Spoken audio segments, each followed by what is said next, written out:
Alhamdulillah, la haula wa la quwwata illa billah, amma ba'du. Bapak-bapak, ibu-ibu, saudara-saudara kaum muslimin rahimakumullah. Yang celakanya lagi, lahirlah budaya jilat menjilat, upeti dan lain sebagainya asal tujuan bisa tercapai. Sementara itu yang miskin ingin cepat menjadi kaya, sedang yang kaya ingin menjadi lebih kaya lagi. Kalau boleh tidak hanya sekedar dia saja yang kaya, anaknya harus kaya, cucunya tidak boleh miskin dan kere, bahkan cucu daripada cucunya pun harus jadi orang-orang kaya. Ini keinginan yang wajar. Setiap orang tua tentu tidak ingin meninggalkan anak cucunya dalam keadaan miskin dan terlunta-lunta. Yang tidak wajar kalau keinginan itu membuat orang lalu menghalalkan segala macam cara, menyalahgunakan fasilitas yang dimilikinya, apalagi kalau dia berada dalam satu posisi di mana seharusnya dia memberikan contoh dan keteladanan.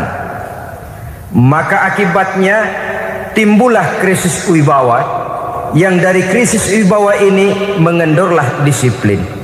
Sesungguhnya orang lalai, orang tidak mau berdisiplin karena di mukanya, di matanya, dalam pandangannya tidak ada lagi orang yang dianggapnya berwibawa. Dan wibawa itu hilang oleh karena orang merasa tidak ada keteladanan yang patut dijadikan contoh dalam kehidupannya. Inilah sesuatu yang kurang dirasakan di zaman kita sekarang ini. Bukan kurangnya teori, bukan kurangnya segala macam kaedah dan dalil, tetapi yang kita rasakan sekarang ini kurangnya contoh dan keteladanan dari orang-orang yang seharusnya memberikan contoh dan keteladanan itu. Berangkat dari sejarah dan kehidupan Rasulullah sallallahu alaihi wasallam, keberhasilan yang beliau peroleh, salah satu dasar utamanya ialah satunya kata dan perbuatan. Tidak bermental ganda, tidak bermain minyak di atas air, tidak menggunting dalam lipatan. Lidahnya adalah hatinya, ucapannya adalah perbuatannya, dan apa yang beliau ajarkan kepada orang lain, beliaulah pelaksana pertamanya. Saudara-saudara kaum muslimin rahimakumullah. Sementara itu pada sisi lain, yang miskin ingin cepat menjadi kaya, maka ia terjebak dalam prinsip tujuan menghalalkan cara apapun saja dilaksanakan asal dia bisa segera menjadi kaya.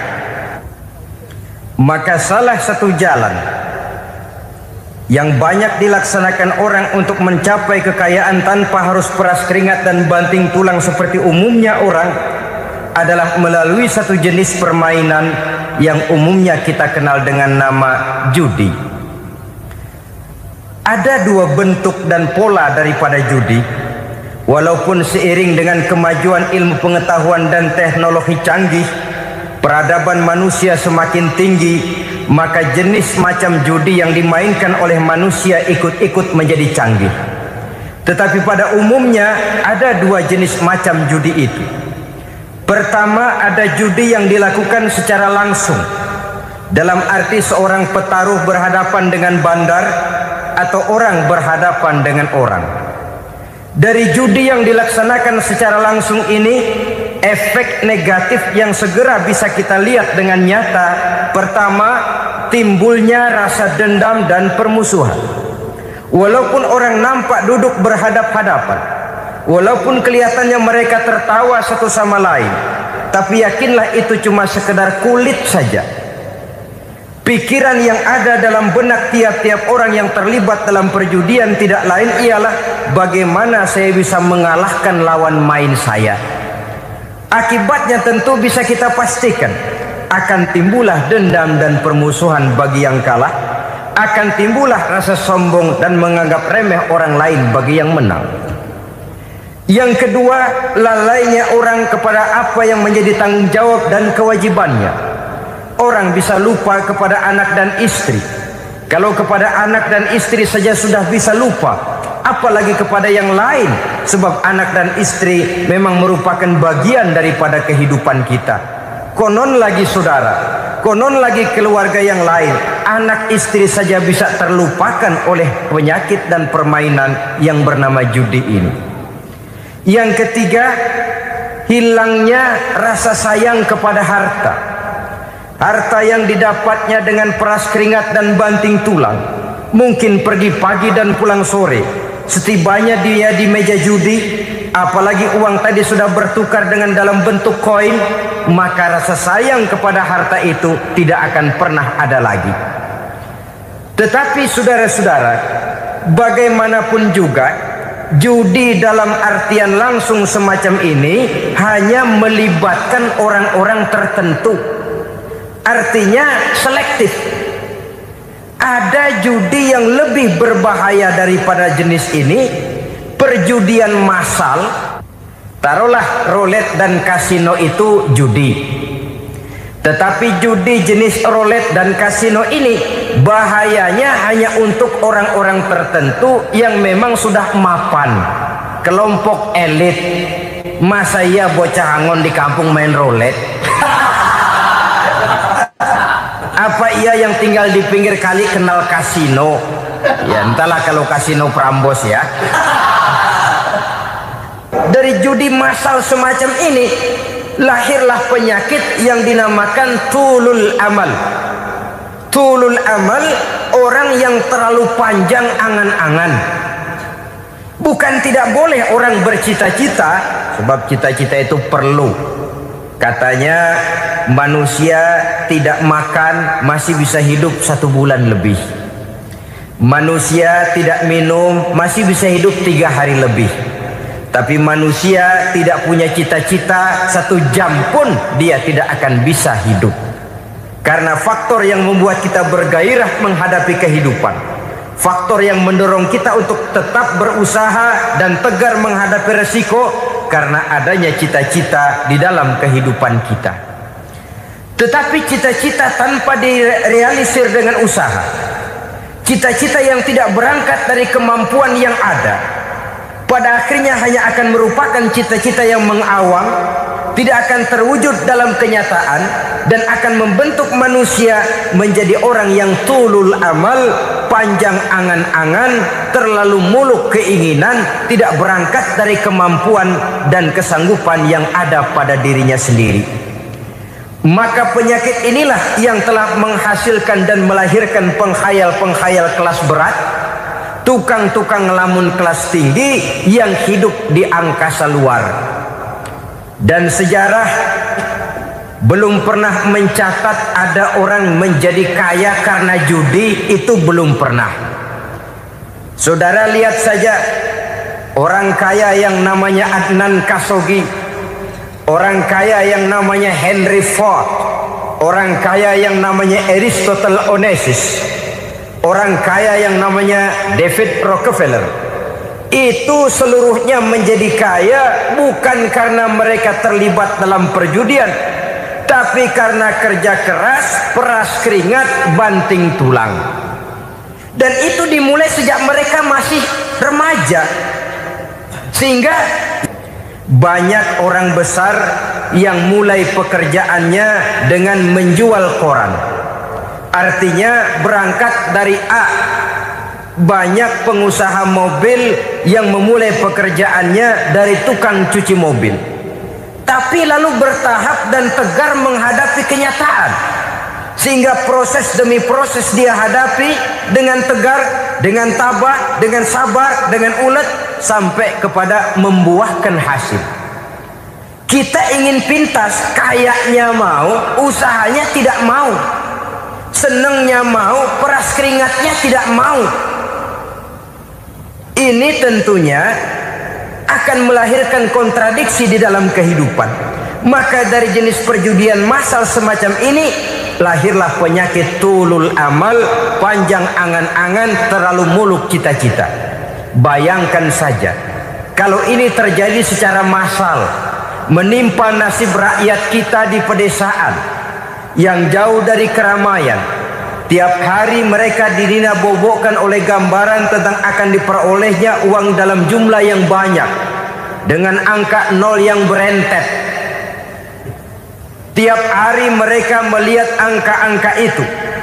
Mereka lambat laun akan terseret dalam arus tulul amal ini. Panjang angan-angan, muluk cita-cita hanya dengan mengandalkan meja perjudian. Akibatnya timbul penyakit yang kedua, yang ketiga, yaitu malas berusaha.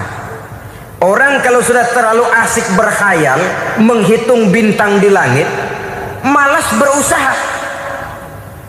Kalau ada temannya kerja jadi buruh kasar, bawa hasil yang merupakan jerih payah dan peras keringat dia, 1 minggu bergaji 10-15 ribu, diketawain. Apaan gaji lu 10 ribu 15 ribu, entar gua nih kalau ketembus 100 juta entar. Yang 10 ribu dan 15 ribu keringat orang itu dihina, itu dicela, tetapi dia selalu menghitung entar nih gua, entarnya wallahu a'lam. Saudara hadirin yang saya muliakan, timbullah sikap malas. Padahal di tengah negara sedang membangun di berbagai bidang kehidupan. Maka sifat malas ini merupakan musuh kita. Baik mengejar kemiskinan, baik mengejar kebodohan dan keterbelakangan kita di sektor-sektor lainnya. Alangkah akan terganggunya roda pembangunan di negara kita ini jikalau sebagian besar rakyat dihinggapi oleh penyakit malas, yang malas ini dilatar belakangi oleh penyakit tulul amal, terlalu muluk angan-angan, yang angan-angan ini dinina-bobokkan oleh keinginan untuk mendapatkan untung yang besar tanpa peras keringat dan banting tulang. Sasaran yang lebih jauh, dan ini yang paling kita khawatirkan, hancurnya kubu-kubu pertahanan moral daripada bangsa kita. Kita sependapat bahwa lebih penting daripada membangun jembatan adalah membangun manusia yang membangun jembatan. Bahwa lebih penting daripada mengaspal jalan raya adalah membangun mental manusia yang melaksanakan pengaspalan itu. Dengan kata lain, membangun dan mempersiapkan manusia pembangunan. Tanpa itu, maka saya merasa khawatir kalau nanti kita tidak akan sampai kepada target yang kita harapkan oleh karena kandas di tengah jalan. Saudara-saudara kaum muslimin rahimakumullah, Islam sebagai agama yang mengajarkan manusia untuk berusaha dan mengeluarkan segala kemampuan untuk melaksanakan segala usahanya itu, sangat membenci sifat malas, sangat membenci sifat tulul amal atau panjang angan-angan. Dan oleh karena judi melahirkan dua sifat itu, Islam sangat menganjurkan pengikutnya untuk menjauhi segala macam jenis perjudian, baik yang terang-terangan maupun yang dilakukan secara samar-samar, tidak ketara, judi canggih sesuai dengan canggihnya teknologi daripada manusia itu sendiri. Ini adalah penyakit yang meracuni masyarakat manusia dari sejak berpribadi, bertetangga, berumah tangga, sampai kepada berbangsa dan bernegara. Dan kasus-kasus yang timbul sudah cukup banyak, yang tidak mungkin lagi kita katakan hanya sekedar bersifat kasuistis, bersifat kasus-kasus kecil saja. Sebelum riaknya naik ke permukaan, marilah kita membuat benteng untuk masing-masing pribadi muslim memelihara dan menjaga diri, jangan terseret dalam permainan yang bernama judi, apapun bentuknya, bagaimanapun cara dan ragamnya. Karena jelas bahayanya lebih besar daripada manfaatnya. Taruhlah kita barangkali kemarin-marin hanyut dalam arus perjudian, tetapi hendaknya kita bisa mengambil pelajaran bahwa seorang mukmin adalah seorang yang apabila dia melakukan kesalahan, dia segera sadar, dijadikannya pelajaran untuk tidak diulanginya lagi pada masa-masa yang akan datang. Dengan sikap semacam itu, kita tidak lagi akan mengulangi kesalahan-kesalahan lama, dan grafik kehidupan kita dari hari ke hari akan makin menunjukkan hal-hal yang baik dan positif adanya. Saudara-saudara kaum muslimin rahimakumullah, kalau ABRI masuk desa, rakyat beruntung. Kalau jaksa masuk desa, rakyat bahagia. Kalau koran masuk desa, rakyat ikut jadi cerdas. Tapi kalau judi masuk desa, rakyat kiamat. Pembangunan akan terbengkalai, roda perekonomian akan lesu. Karena mestinya orang membelanjakan uang untuk sesuatu yang dia perlukan, akhirnya dia belanjakan untuk sesuatu yang dia tidak perlukan, karena gambaran, khayalan akan mendapat keuntungan yang jauh lebih besar lagi. Padahal istilah orang-orang tua kita dulu, lebih baik makan singkong betulan daripada makan roti ngimpi. Artinya uang yang 1.000-2.000 rupiah itu lebih baik dibelikan beras, dimasak, makan bersama anak dan istri, terasa nikmat dan halalnya, ketimbang beli kertas lalu ngelamun, menghayal, menghitung yang bukan-bukan. Itu kertas dibolak madep ulon, dibolak madep mudik, diputar sana, diputar sini, akhirnya palanya ikut muter. Kira-kira apa yang cocok? Masih belum puas, kertas dilihat orang gila ditanyain. Sudah tahu waras, orang gila yang ditanya. Masih belum puas, nanya orang gila, tidur di kuburan. Allahu Akbar. Padahal di rumahnya tempat tidurnya empuk, anget, nggak ada nyamuk. Kuburan, tidur di kuburan. Dampak-dampak negatif yang semacam ini pada gilirannya mau atau tidak mau akan menyeberang kepada garis akidah, membahayakan dan mengancam nilai-nilai tauhid yang kita miliki. Sudah kertas dibolak-balik, tidak puas, orang gila ditanya. Orang gila ditanya belum maram, tidur di kuburan. Barangkali ada bisikan. Saudara hadirin yang saya muliakan, memang walaupun wahyu sudah berhenti, tapi Allah masih memberikan ilham kepada hamba-hambanya yang dikehendakinya. Tetapi ilham itu bentuknya positif. Kalau saudara pagi-pagi berniat, tahu-tahu datang pikiran nanti malam mau ngaji, itu namanya ilham. Kalau saudara sedang merenung, tahu-tahu datang pikiran, saya mau sedekah, itu namanya ilham, bentuknya positif. Tapi kalau ngelamun, tahu-tahu datang pikiran nomor sekian sekian sekian pasang, itu bukan ilham, itu belis.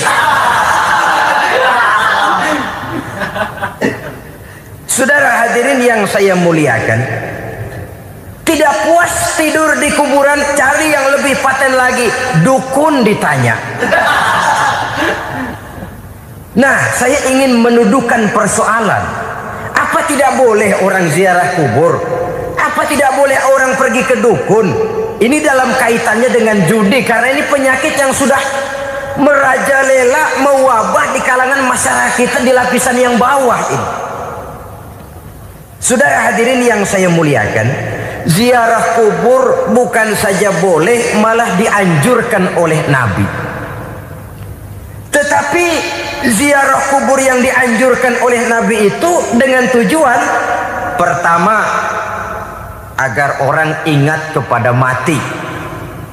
Kafa bil mauti wa'izah, kata Nabi. Cukup dengan mengingat mati menjadi pelajaran bagi kamu semua. Maka etikanya diajarkan, kalau saudara ziarah kubur, sampai di depan pintu kubur itu kan, Assalamualaikum ya ahlal kubur wa inna insyaallahu bikum lahikun. Kami satu saat insya Allah pasti akan menyusul kamu. Kalau kamu sekarang berbaring di sini, satu saat kami akan berbaring di sini. Ziarah kubur mengingatkan orang kepada mati. Orang yang ingat kepada mati, gaya hidupnya lain dengan orang yang tidak ingat mati. Nah, orang kalau kalau nggak ingat mati, gaya hidupnya nggak terkontrol. Kalau dia berkuasa, Fir'aun. Itu nggak ingat mati. Kalau dia kaya, Korun. Sudah gambarannya nggak merupakan gambaran-gambaran yang baik.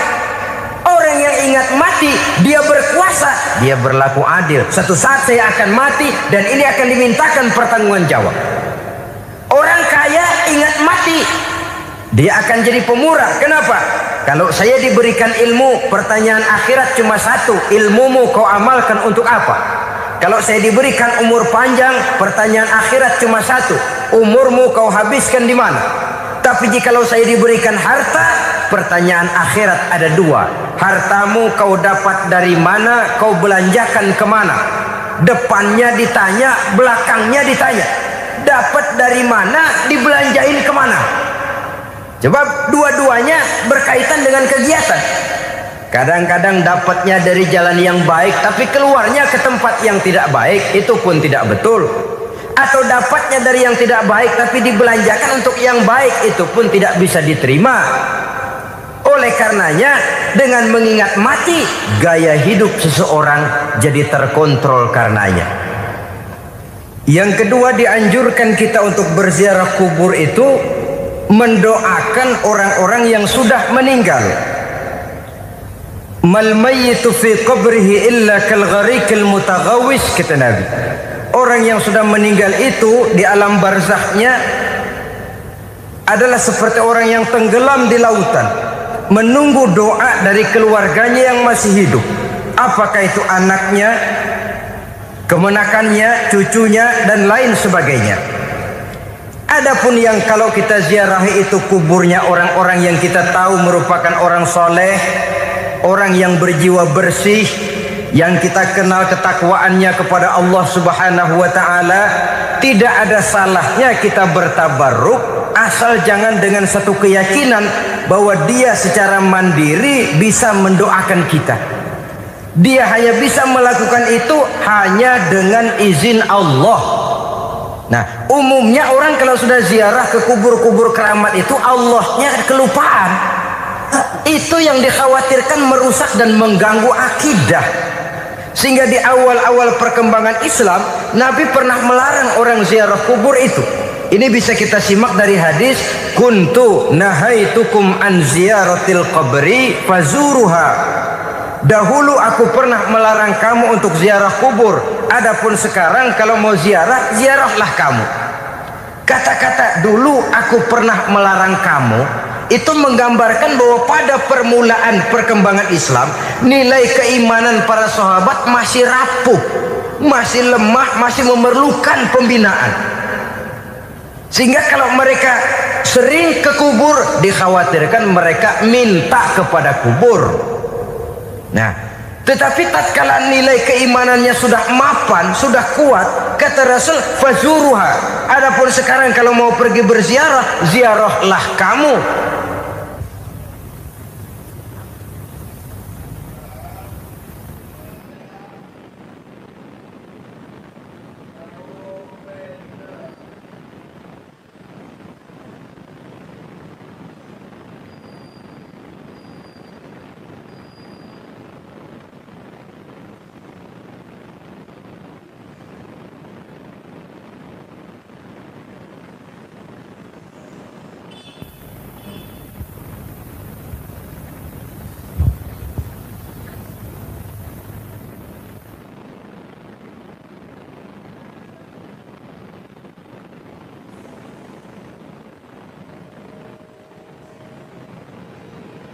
Saudara hadirin yang saya muliakan, jadi jangan melupakan Allah.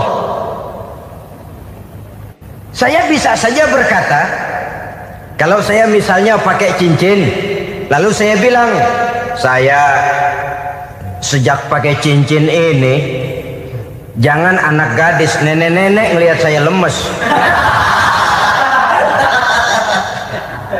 Atau sejak pakai cincin ini dagangan laris bener.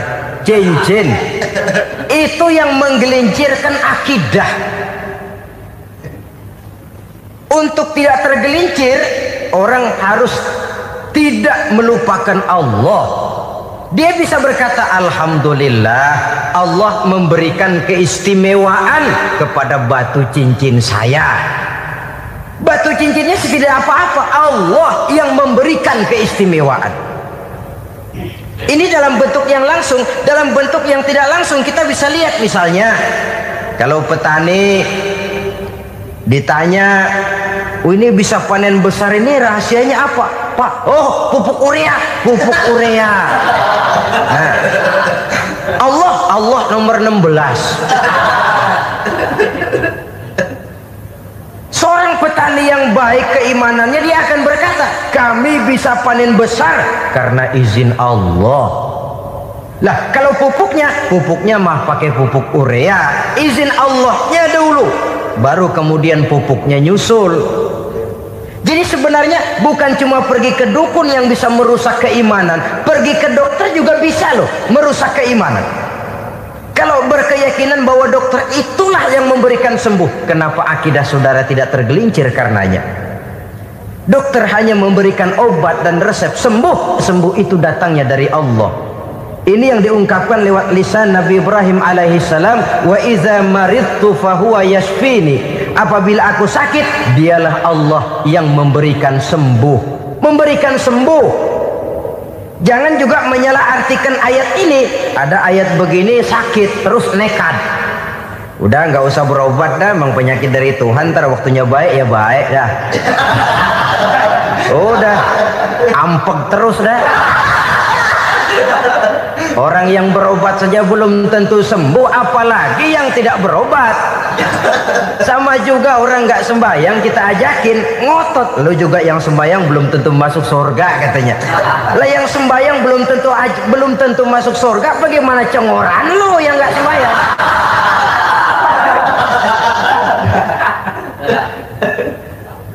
Saudara hadirin yang saya muliakan, kaum muslimin yang berbahagia.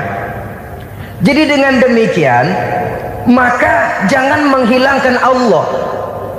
Kita, ajaran pokok dalam Islam adalah ajaran tentang tauhid. Nah, tauhid ini menyangkut mengesahkan Allah, baik di dalam zatnya, baik di dalam sifatnya, baik di dalam perbuatannya, baik di dalam beribadah kepadanya. Tauhid dalam ibadah itu ada. Tauhid dalam zat artinya zat Allah itu tidak tersusun, tidak terdiri dari bagian-bagian yang bisa pecah-pecah. Ya seperti kita ini kan ada kepala, ada kaki, ada tangan. Allah tidak tersusun zatnya dari bagian-bagian. Esa zatnya tidak bisa dibagi-bagi. Esa sifatnya artinya Allah itu sifatnya tidak pernah berubah. Sejak dahulu sampai sekarang, Allah itu cinta kepada orang beriman yang melakukan kebaikan, dan Allah benci kepada orang kufur yang melakukan kejahatan. Mustahil satu saat Allah berubah. Orang kufur yang berbuat kejahatan didemenin, orang mukmin yang berbuat kebaikan dikeselin. Misalnya tahun 2000 Tuhan giliran jengkel sama orang mukmin. Itu mustahil. Dia esa di dalam sifatnya. Lain dengan sifat kita manusia. Sifat kita ini kan relatif. Ada saatnya kita senang, lain saat yang kita senang betul kita caci maki. Hari ini kita caci maki, besok kita puji. Lihat teman kaya, habis kita omongin, boleh jadi dia kaya. Kenapa? Dukunnya 36. Begitu kita habis caci maki begitu, dia datang ngasih duit sama kita. Cacian itu bisa berubah menjadi pujian. Lu ya emang bukan main dah. Sifat kita itu relatif, bisa terpengaruh oleh situasi dan kondisi.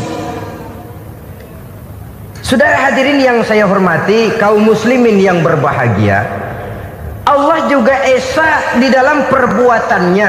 Artinya di dalam menciptakan apapun yang akan diciptakan oleh Allah, di dalam melakukan apapun yang akan dilakukan oleh Allah, tidak terikat kepada faktor lain, tidak memerlukan bantuan lain. Dia adalah mutlak. Nah, Kemudian kita mengesahkan Allah dalam zatnya, mengesahkan Allah dalam sifatnya, mengesahkan Allah dalam perbuatannya. Belum tentu berarti kita mengesahkan Allah dalam ibadahnya. Sebab banyak orang yang yakin betul Allah itu esa, teguh dengan pendiriannya. Tuhan lu siapa? Allah. Allah bagaimana? Esa. Bagaimana kalau dua? Kagak. Tiga? Enggak. Mantap. Soal tahlil paten. Tapi dalam ibadah kadang-kadang dia tidak mentauhidkan Allah. Ini makna wa ma umiru illa liya'budullaha mukhlisin. Kami tidak memerintahkan kepadamu kecuali untuk beribadah kepadaku, kata Allah, dengan ikhlas. Beribadah kepada Allah dengan ikhlas itu artinya apa? Beribadah hanya untuk Allah saja. Nah, kalau hanya untuk Allah saja, lalu kita minta berdoa di depan kuburan orang yang soleh, apa syirik? Tidak syirik. Kalau kita berkeyakinan bahwa orang tempat kita memanjatkan doa itu hanya bisa mendoakan kita dengan izin Allah. Dia sendiri tidak punya kekuasaan apa-apa. Tanpa izin Allah dia tidak bisa berbuat apa-apa. Itu tidak menyebabkan orang menjadi syirik. Sama saja dengan kalau saya berkata tadi, alhamdulillah Allah telah memberikan keistimewaan kepada batu cincin saya. Apa salahnya Allah memberikan keistimewaan kepada benda-benda mati? Allah memberikan keistimewaan kepada Hajar Aswad, benda mati. Allah memberikan keistimewaan kepada Masjidil Haram, benda mati. Allah memberikan keistimewaan kepada Ka'bah, benda mati. Orang tawaf keliling Ka'bah, sembahyang di Masjidil Haram, sujud menghadap kepada Ka'bah, apakah jadi syirik? Tidak, kita yang menyembah Ka'bahnya, kita menyembah yang punya Ka'bah itu. Nah, di sini kita lihat bahwa fungsi Ka'bah hanya merupakan wasilah. Tapi kalau Allahnya kita hilangkan, jadilah kita penyembah batu. Hanya saja batu itu berbentuk 4 bernama Ka'bah. Sa'i, orang yang melaksanakan haji, lari-lari antara Safa dan Marwah, amalan apa itu? Seakan-akan kita menghormati bukit-bukit, gunung-gunung. Tapi bukan itu yang kita tuju dalam pelaksanaan sa'i itu. Yang kita tuju adalah ini perintah Allah. Allahnya yang diutamakan. Maka hal semacam ini tidak menyebabkan orang menjadi syirik dan tergelincir dari tauhid. Tapi kalau ziarah kubur dengan niat cari buntutan, nomor yang cocok, ini niatnya saja sudah salah. Nah, kalau berangkat dengan niat yang salah, sampai di sana saya yakin, seyakin-yakinnya amalannya pasti salah. Lah, kubur yang diziarahin bukan kubur orang soleh. Ya mana ada orang soleh ngasih kode buntut. Ada juga orang salah. Orang soleh itu kadang-kadang dia nggak tahu kuburan siapa, nongkrong aja di situ.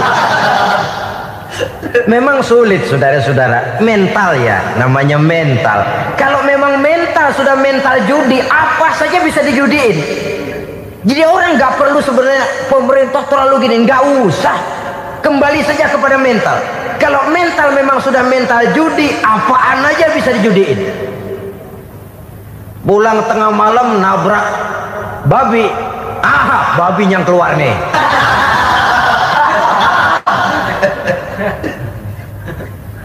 Mobil lewat, nomornya bisa dijudiin. Bajai lewat, bajai bisa dijudiin. Mental. Kalau memang mental sudah mental judi, apapun saja bisa dijudikan. Saudara hadirin yang saya muliakan, lalu bagaimana dengan dukun? Ya, saudara hadirin, pergi ke dukun hakikatnya sama dengan pergi ke dokter. Orang berusaha melaksanakan yang namanya syariat, hakikatnya kembalikan kepada Allah. Syariatnya kita laksanakan. Tetapi, nah ini tetapi, yang pertama saudara harus tahu betul dukunnya itu bayang apa enggak, agamanya kuat apa enggak, Sebab ya tentu tidak ada dukun yang jelek, karena pada umumnya penyakit dukun itu kan nyohor, iklan lewat koleha-kolehanya. Kita bisul kecil datang, kita dukun, ini si kecil kemarin bisul kayak kelapa 5 menit baik.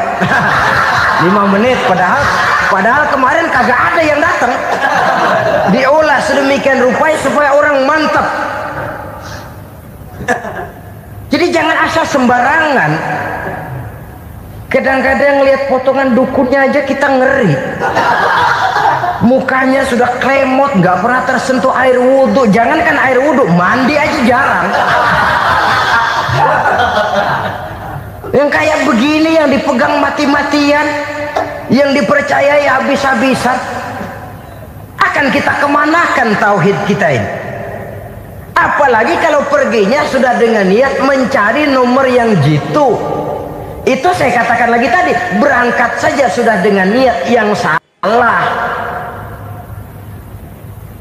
Orang berusaha silahkan. Sama juga kita ke dokter. Oleh dokter kan setelah diperiksa penyakit kita, lalu dianalisa, oh ini penyakitnya ini, kemudian diberikan obat.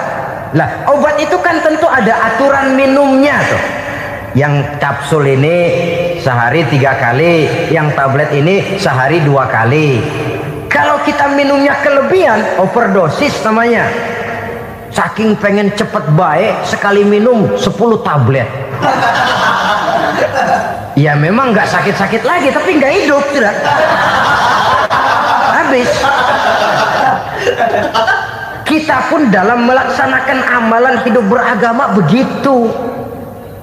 Saudara datang kepada kiai, orang-orang soleh, meminta amalan, wiridan, itu jangan sampai overdosis. Tidak sesuai dengan kemampuan pribadi. Wong masih SD sudah minta matematika kelas SMP, celeng. Baru SMP sudah minta diajarkan filsafat kelas perguruan tinggi, semaput. Kenapa? Daya tampungnya nggak kuat. Emang ukuran secangkir, minta di sini seember, ya luber. Lebihnya nggak cukup. Kenapa? Yang diberikan, yang diamalkan tidak sesuai dengan makomnya, tidak sesuai dengan kemampuan yang ada pada dirinya. Saudara hadirin yang saya muliakan, akhirnya apa? Mencelakakan dirinya sendiri, ngawur. Baru sembahyang seminggu udah ngaku ketemu malaikat. Oh, sembahyang ditemenin malaikat lah, sembahyang baru seminggu mulai. Tuh malaikat iseng amat. Ya walaupun kalau Allah izinkan tidak mustahil, tapi kan tidak logik.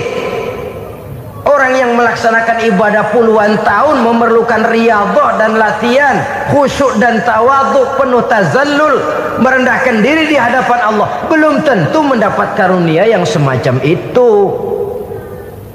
Saudara hadirin yang saya muliakan, jadi dengan kata lain, yang pertama, lihatlah dulu kualitas dukun yang akan saudara datangi itu.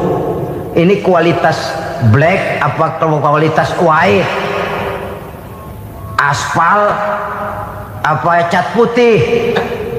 Sehingga jangan sampai kita salah pilih. Sebab biasanya orang kalau sudah hanyut di kali, rumput pun dia pegangin.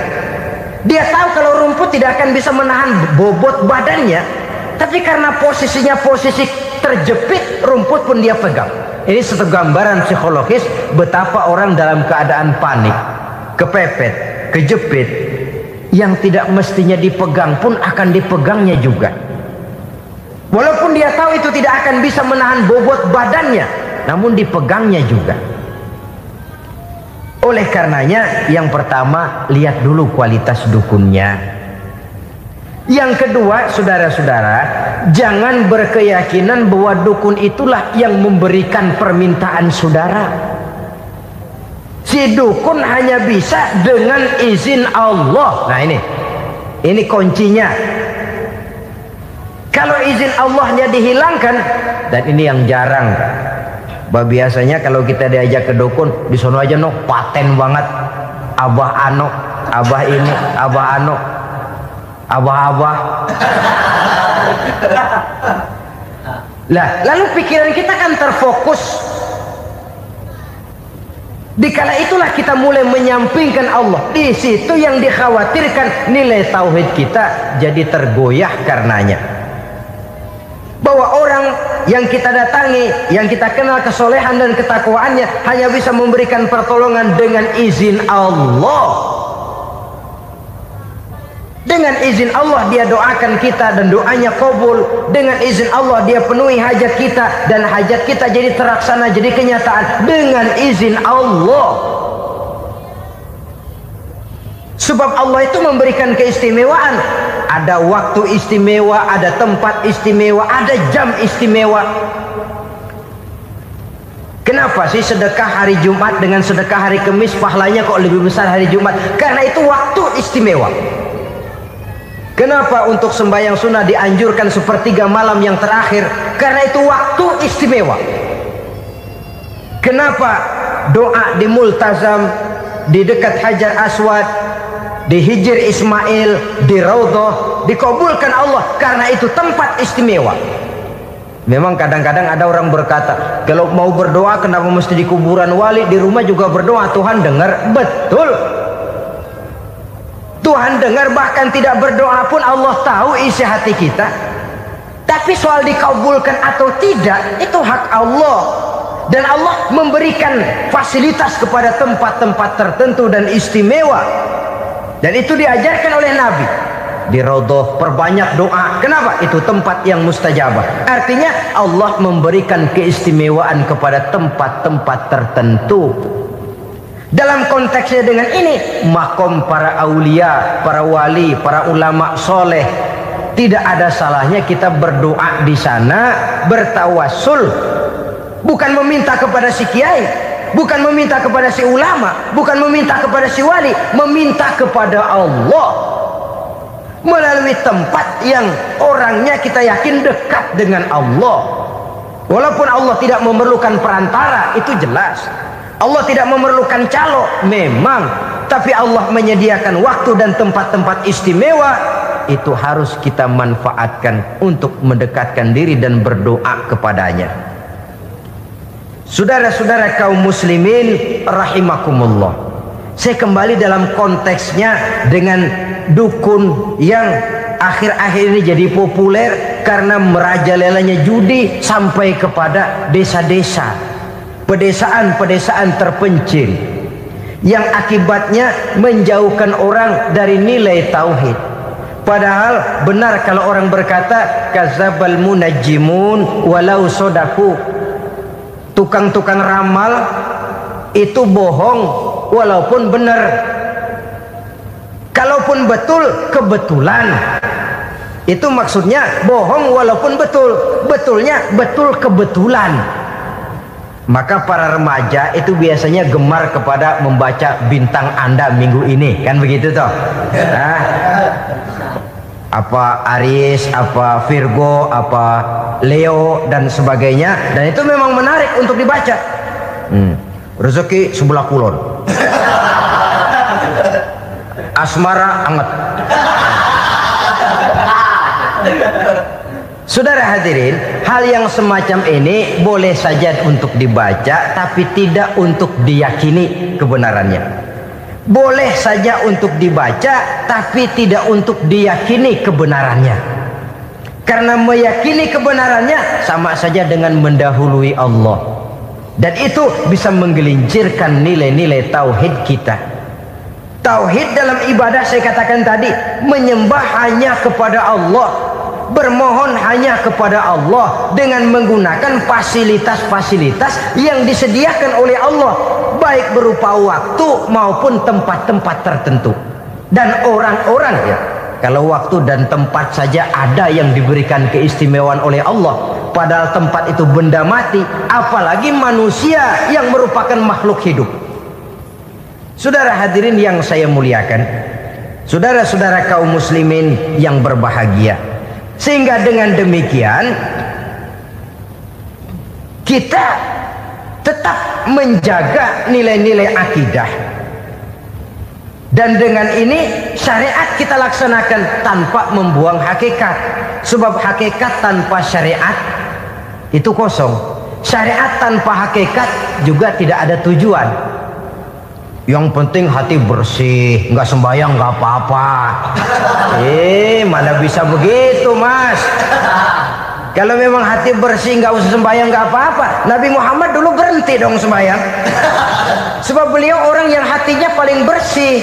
Nah, orang yang hatinya paling bersih saja sembahyang yang nggak berhenti, masa kita lalu mau berhenti? Yang penting kan kita bisa dekat dengan Allah melalui perasaan, banyak-banyak ingat. Apa itu sembahyang? Macam-macam. Itu hakikat saja tanpa syariat ya tidak bisa. Syariat saja tanpa hakikat juga gerak lahir yang tanpa roh namanya. Kita melakukan sholat tapi kita tidak tahu untuk apa kita sholat dan kenapa kita sholat dan siapa yang kita sembah di dalam kita sholat. Sehingga dengan demikian keduanya tidak bisa terpisahkan satu sama lain. Seperti halnya kulit dan isi. Barangkali pernah saya ingatkan, kulit penting, isi pun juga penting. Hakikat penting, syariat juga penting. Dan kita jangan salah mengartikan terjebak dalam ucapan-ucapan yang masih memerlukan penafsiran. Sehingga lalu kita cenderung mendiskreditkan dan menjelekkan para wali. Misalnya ada ucapannya Syekh Abdul Qadir Jailani yang berkata begini, barang siapa yang masuk ke rumahku lalu ia memakan makananku, maka ia akan masuk surga. Ini kalau ucapan ini dipahami secara apa adanya, ya jelas orang bisa tergelincir. Tapi kalau ditafsirkan secara betul, siapa yang masuk ke dalam rumahku? Di mana rumah Syekh Abdul Qadir? Di mana umumnya rumah para wali? Di masjid. Jadi siapa yang masuk ke dalam rumahku? Masjid. Lah kalau sudah di dalam masjid, makanannya apa? Getuk. Tentu saja tidak. Kalau sudah di masjid itu ya makanannya ya wirid, zikir, tahajud, baca Quran, paling kurang i'tikaf. Jadi siapa yang masuk ke masjid lalu dia sujud, wirid, zikir, ya jelas saja surga. Jangan membaca ucapan ini terus rame-rame nyari bekas rumah Syekh Abdul Qadir. Rame-rame masuk ya rumah kecil. Saudara hadirin, kita terlalu terpaku kepada materi ucapan dan melupakan filsafat daripada ucapan itu sendiri. Dalam kondisi yang sedemikian sangat boleh jadi orang lalu tergelincir karenanya. Oleh karena itulah saudara-saudara, saya kembali kepada satu prinsip, bahwa sebenarnya dengan tidak perlu menyalahkan pihak-pihak lain, mari kita kembali kepada sikap mental kita sebagai muslim. Kalau mental memang sudah mental penjudi, apapun bisa dijudikan. Tapi kalau mental itu tidak ada, walaupun di kiri kanan dan depan belakang banyak dibuka tempat-tempat perjudian, saya yakin kita akan mampu menahan dan menjaga diri. Sikap mental inilah yang memerlukan pembinaan dari kita semua. Sehingga dengan demikian kita akan menjadi pribadi-pribadi yang bisa bertahan dari segala gempuran-gempuran yang datang dari luar karena adanya prinsip ketahanan mental itu tadi. Sekali lagi saya ingatkan bahwa judi selamanya tidak akan pernah mendatangkan kebahagiaan. Judi tidak akan membuat orang menjadi kaya. Judi tidak akan membuat orang makin akrab berteman dan bersaudara. Yang jelas judi melahirkan permusuhan dan dendam, membangkitkan rasa malas, memulukan angan-angan tanpa mau peras keringat dan banting tulang, melalaikan orang dari tanggung jawab dan kewajibannya, membuat ia lupa kepada anak, istri dan seluruh keluarganya, dan pada akhirnya dia akan terjebak dalam satu permainan yang makin menjauhkan dia dari proses kesadarannya sebagai manusia.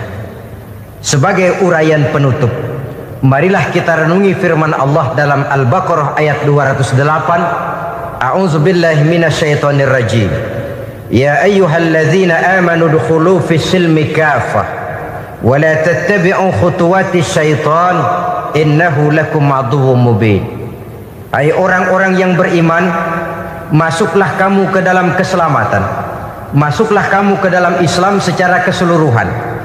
Jangan kamu mengikuti jejak-jejak setan, karena setan adalah musuhmu yang nyata dan jelas.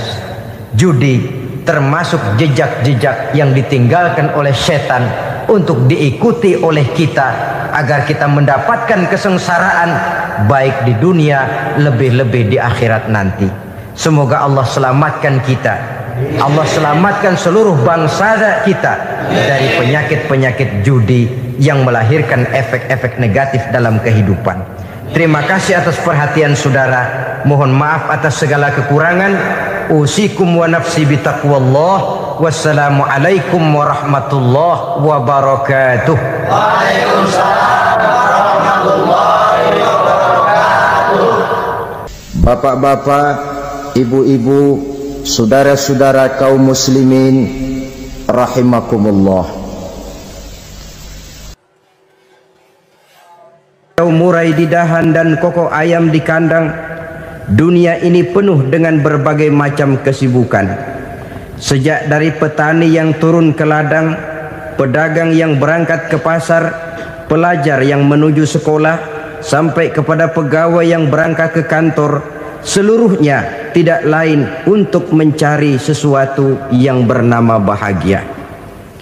Setiap orang menginginkan kebahagiaan, dan tidak seorang pun menginginkan kesengsaraan dalam kehidupan ini.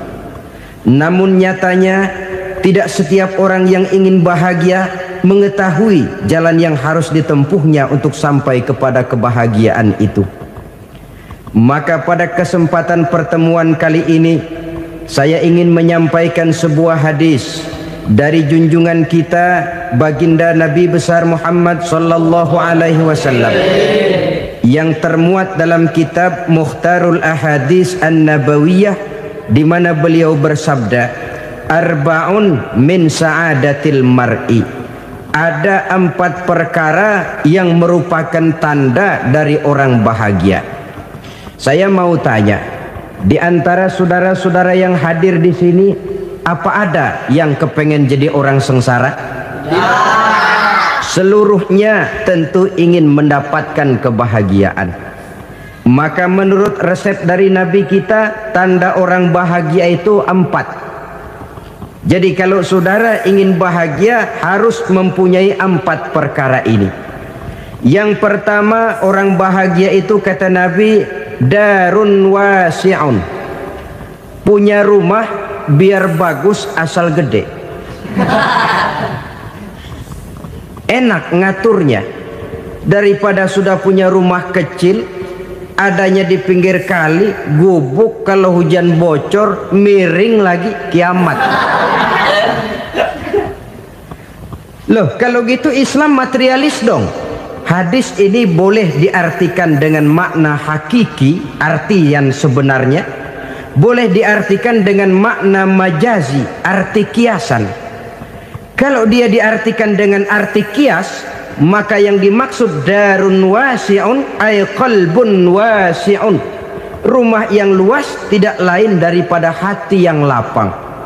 Karena di situ kunci kebahagiaan yang sebenarnya. Walaupun kita cuma tinggal di petak berukuran 2 kali 3 meter, kalau hati kita luas-luas rasanya rumah itu. Tapi biar rumah kita halamannya saja puluhan ribu hektar, ada kolam renangnya, kamar tidurnya tidak lagi terhitung. Kalau hati yang menempati rumah itu sempit, maka akan terasa sempit jugalah rumah itu. Tempat bergantungnya tidak lain adalah hati. Marilah kita mencoba melihat berbagai pandangan orang tentang bahagia ini.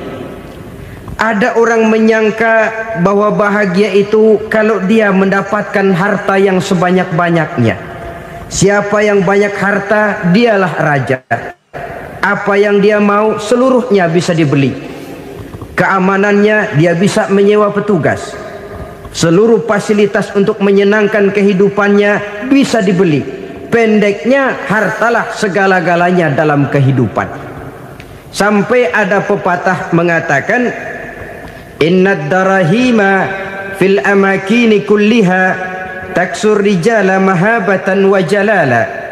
Sesungguhnya harta, dinar, dirham, uang di mana-mana selalu bikin hebat orang yang memilikinya. Coba lihat, orang yang punya duit sama yang enggak punya duit, jangan gaya hidupnya, gaya jalannya aja lain. Wahia lisanun liman arada fasahatan, wahia silahun liman arada qitala. Uang adalah senjata yang paling ampuh bagi orang yang mau pergi perang, dan lidah yang paling fasih bagi orang yang mau bicara. Kalau bicara dengan lidah macet, cobalah bicara dengan harta, lancar. Sampai ada pepatah demikian, segalanya bisa diatur dengan harta. Maka di kalangan orang yang berpandangan semacam itu, seluruh kegiatan hidupnya hanya terfokus kepada bagaimana mengumpulkan harta yang sebanyak-banyaknya. Tidak peduli halal haram, tidak kenal sore pagi siang dan malam, tidak sempat sujud, jauh dari agama, jauh dari kehidupan yang bersifat ruhaniyah, jauh dari Allah dan sebagainya. Sampai dalam Al-Quran dikelompokkan dalam kelompok yang dinamakan lumazah. Allazi jama'a malahu wa addadah yahsabu anna malahu akhladah. Mereka mengumpul-ngumpulkan harta sebanyak-banyaknya dan menyangka bahwa harta yang banyak itu dapat mengekalkan hidupnya, mengekalkan kekayaannya, mengekalkan kebahagiaannya.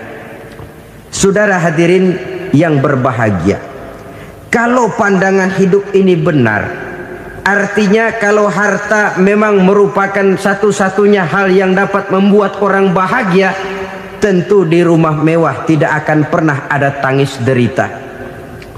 Tentu di satu tempat di mana fasilitas hidup serba menunjang tidak ada yang namanya penderitaan. Tapi suka dan duka, sedih dan gembira, senyum dan tawa adalah milik setiap orang, baik dia punya harta maupun dia tidak punya harta. Nyatalah bahwa harta semata-mata bukan merupakan jaminan bahwa orang akan bahagia. Walaupun tanpa harta orang sulit untuk bahagia. Saya mau cerita, ada orang super kaya,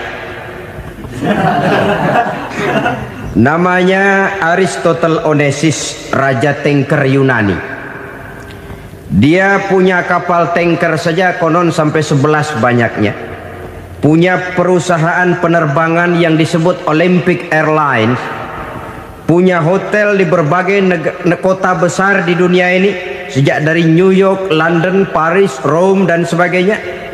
Bahkan punya pulau yang dia namakan Pulau Scorpio. Ini kan namanya sudah kaya nggak tanggung-tanggung, punya pulau. Nah, dia punya 2 orang anak, yang satu laki-laki namanya Alexander, yang satu perempuan namanya Maria Onesimus. Seluruh harapannya tertumpah kepada anak lakinya Alexander ini, yang akan meneruskan usahanya, meneruskan kekayaannya, meneruskan dinastinya. Apa yang terjadi? Ternyata anak yang dia harapkan yang bernama Alexander ini mati muda dalam kecelakaan pada waktu dia olahraga. Apa olahraganya? Namanya olahraga anak orang kaya, golongan jet set. Olahraganya olahraga pesawat terbang. Jatuh, ya nggak kapungut, habis mati. Tinggal satu anak perempuannya, Maria Onesimus. Tapi anak perempuan ini juga malah urakan. Terakhir dia pacaran, bahkan kemudian kawin sama orang Rusia. Rupanya Aristotle Onesimus ini broken. Kekayaannya yang berlimpah ruah, perusahaannya yang begitu banyak, siapa yang akan meneruskan? Siapa yang akan menggantikan? Sampai kemudian dia mengurung diri di Pulau Scorpio dan mati di sana secara mengenaskan. Seorang multi jutawan, seorang yang super kaya, mati menyendiri di pulau sepi. Ibarat kata pepatah, anak ayam mati di lumbung. Bukan kekurangan makanan, keurugan makanan Begitu kehidupan Aristotle Onassis. Dan banyak orang-orang yang sudah demikian kaya sampai dibingungkan oleh kekayaannya sendiri. Telusurilah kehidupan David Rockefeller misalnya, Henry Ford misalnya, Adnan Khashoggi misalnya, multi jutawan yang kadang-kadang dibuat keder oleh kekayaannya sendiri. Pantas ketika Imam Ali ditawarkan orang, "Ya Ali, kalau kepadamu disuruh pilih ilmu atau harta, kau pilih mana?" Ya jelas pilih ilmu dong. Kenapa? Pertama, ilmu kalau kita berikan kepada orang lain tambah. Tapi harta kalau kita berikan kepada orang lain kurang. Saudara punya uang 10.000, dibagi orang 5.000, jelas uang saudara berkurang. Tapi saudara punya ilmu diberikan kepada orang lain bisa, saudara pun makin mantap. Tidak lantas jadi bodoh karena ngajarin orang. Saudara bisa Fatihah lalu mengajarkan orang Fatihah. Orang bisa, saudara pun makin hafal. Tidak lantas setelah diajarin orang ilmunya hilang. Begitu datang dia minta orang, "Tolong ajarin saya Fatihah." Udah habis, nggak ada.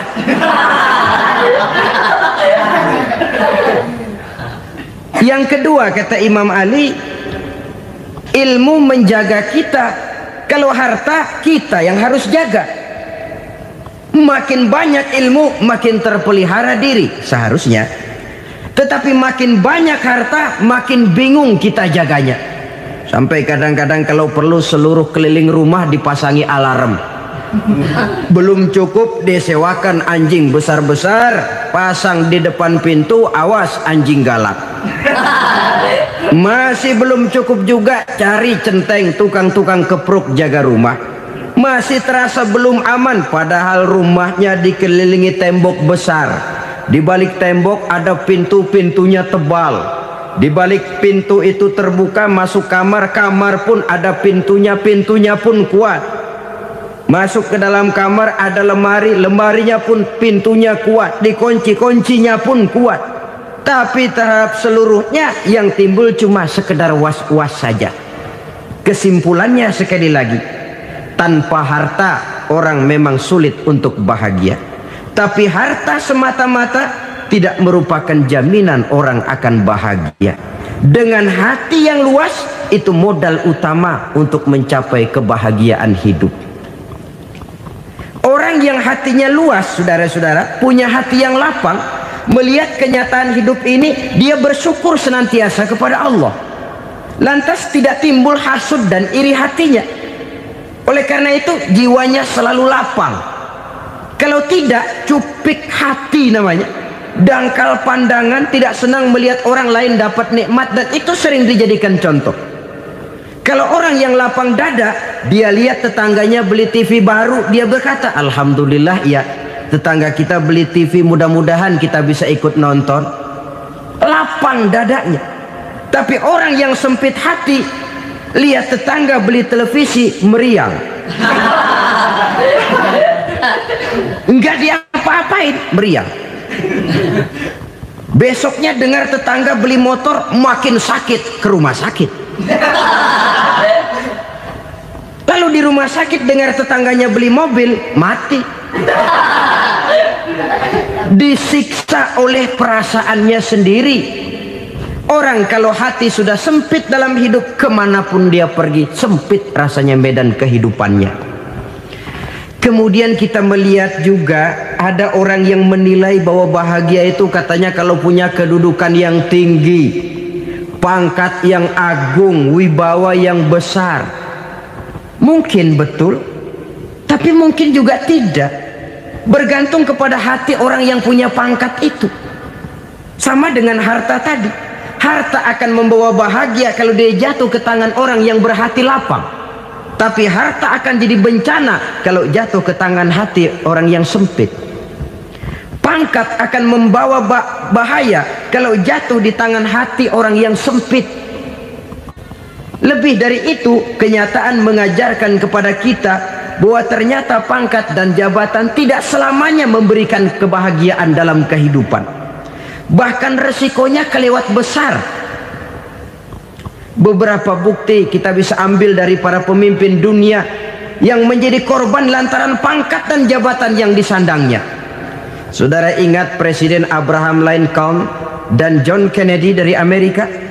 Dibunuh orang. Park Chung-hee dari Korea Selatan, Ziaur Rahman dari Bangladesh, Anwar Sadat dari Mesir, terakhir Indira Gandhi dari India, menjadi korban dari pangkat dan jabatan yang disandangnya dari orang-orang yang tidak senang dia memegang jabatan itu. Dia akan mudah mengundang bencana, sehingga pantas kalau seorang presiden terkemuka Amerika, Harry Truman namanya, dia mengatakan jabatan presiden itu, kata dia, seperti orang nunggang macan, naik macan. Harus kita taiki, kalau enggak dia bakal nerekam kita, ngeri katanya. Adapun orang yang hatinya lapang, kalau dia menerima pangkat dan jabatan, dianggapnya itu satu kesempatan untuk berbuat baik. Tapi orang yang berhati sempit, menerima pangkat dan jabatan, bukan kadang-kadang menerima, malah berusaha setengah mati mencapai dengan segala cara. Kalau perlu jilat atas, jilat atas. Jadi golongan sumuhun dawu. Jadi kelompok kulon nuwun, yes sir, yang kerjanya cuma oke bos. Kalau perlu jilat atas, jilat atas. Kalau perlu injak yang bawah, injak yang bawah. Perlu sikut kiri kanan, sikut kiri kanan. Yang penting pangkat dapat, jabatan dapat. Orang yang semacam ini, kalau sudah mempunyai pangkat dan jabatan, biasanya dia tidak menganggap itu sebagai amanah, tidak menganggap sebagai kesempatan berbuat baik, tapi malah kesempatan untuk memperturutkan hawa nafsunya yang dilatar belakangi oleh kesempitan hatinya tadi. Apalagi kalau orang memperoleh pangkat karena banyak mengeluarkan uang. Seakan-akan pangkat dan jabatan itu sekarang macam proyek, pakai tender. Siapa yang berani bayar segini naik, nggak berani minggir. Padahal logikanya, kalau orang mencapai satu jabatan karena banyak mengeluarkan uang, hampir bisa dipastikan bahwa setelah jabatan itu dia pegang, langkah pertama yang akan dilakukannya ialah berusaha bagaimana uang yang dia keluarkan supaya kembali. Ya paling kurang pulang modal dulu dong. Soal mikirin rakyat soal nanti, tapi ini modal harus pulang. Itu celakanya kalau orang memperoleh pangkat dan jabatan cuma karena banyak mengeluarkan uang. Jarang orang yang mempunyai keyakinan dan pandangan bahwa pangkat dan jabatan merupakan amanah. Jadi sekali lagi, pangkat dan jabatan mungkin saja membawa kebahagiaan kalau jatuh ke tangan orang yang berhati lapang. Tapi bisa jadi bencana kalau dia jatuh ke tangan orang yang mempunyai hati yang sempit. Dan lagi-lagi stresnya hati yang lapang. Lalu sebagian orang, saudara, ada yang berpandangan katanya bahagia itu kalau jadi orang terkenal, mempunyai popularitas, menjadi idola di kalangan remaja, di kalangan orang tua, di segala lapisan masyarakat. Padahal makin populer orang makin terikat dia. Ya kalau macam kita ini kan nggak punya nama, nggak populer, tengah malam buta mau nongkrong di warung Tegal aman. Tapi pangkat, jabatan, kedudukan, popularitas menyebabkan kita diikat dengan berbagai macam peraturan. Cuma mandi sama ke WC saja yang nggak dikawal.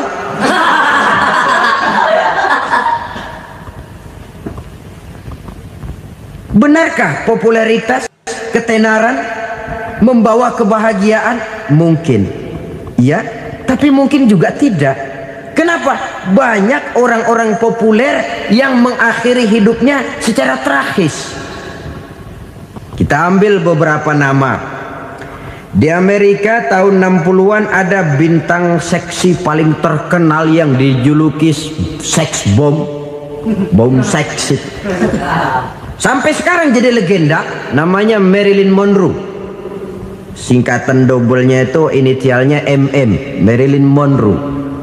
Terkenal, top, sampai dia mati tahun 62. Namanya sekarang masih saja dibicarakan orang. Kenapa dia bunuh diri? Tidak punya hartakah dia?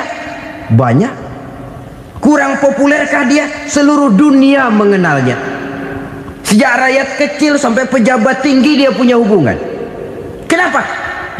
Jenuh.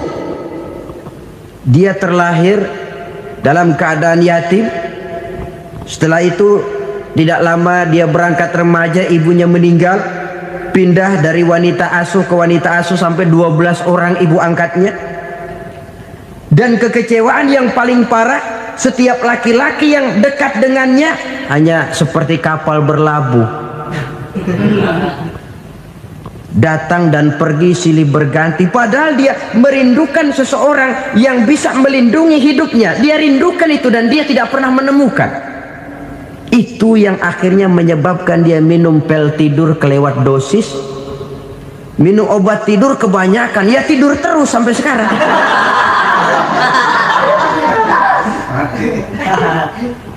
Dia mengakui, saya telah memiliki ketenaran, tapi saya tidak pernah hidup dalam ketenaran itu. Saya pandai main sandiwara, tapi saya ingin hidup dalam alam yang real sebagaimana umumnya orang. Itu yang dia rindukan. Menyusul jejak yang namanya Marilyn Monroe ini, Billie Holiday, saudara kenal tentu, di rumah sakit dirawat. Dia juga minum obat overdosis, mati lagi. Jimi Hendrix minum obat tidur overdosis kelewat batas, mati lagi. Lalu yang menghanyutkan diri di danau, Janis Joplin dan Brian Jones. Ini orang-orang populer, orang-orang terkemuka yang mengakhiri hidup secara tragis, bukan karena tidak terkenal, mungkin karena sudah saking terkenalnya. Contoh paling belakangan, Bruce Lee. Wah, ini tukang-tukang keprok tentu kenal siapa dia. Sampai sekarang pun tabir kematiannya masih merupakan misteri. Dan yang masih hidup juga menunjukkan gejala yang aneh. Michael Jackson, rumahnya di Beverly Hills itu dijaga sedemikian rupa, dan dia selalu curiga kepada setiap makanan harus steril, bersih dari segala macam kimia. Kemana dia pergi, itu tukang-tukang keprok sudah selalu menjaga dan mengawal, dan dia seakan takut menunjukkan mukanya yang asli. Hingga kalau tampil ke tengah di luar show, dia kadang memakai pakaian yang tidak menunjukkan dia yang sebenarnya, takut dikenali orang. Ternyata popularitas sering jadi momok yang meracuni kehidupan manusia. Oleh karena itu, benarlah junjungan kita pada saat beliau mengajarkan orang akan bahagia kalau dia mempunyai hati yang lapang. Nah, sekarang masalahnya untuk mendapatkan hati yang lapang, caranya bagaimana? Kita kembali kepada konsep Quran. Allah mengajarkan, ala inna bi dzikrillahi tatmainnul qulub. Ketahuilah bahwa dengan banyak mengingat Allah, hati akan tenang, jiwa akan lapang. Dengan kata lain, dekat dengan agama, merasakan kehadiran Allah dekat dalam hidup. Itu muara pertama untuk mencapai hati yang lapang. Ala inna bi dzikrillahi tatmainnul qulub. Jangan macam orang sekarang ingin mendapatkan ketenangan lalu tapak di puncak gunung, di gua-gua, di tempat sepi. Iyalah kalau nggak ada ular.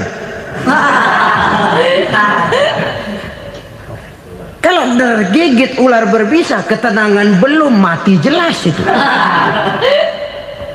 Islam positif untuk mendapatkan ketenangan. Ala inna bi dzikrillahi tatmainnul qulubi.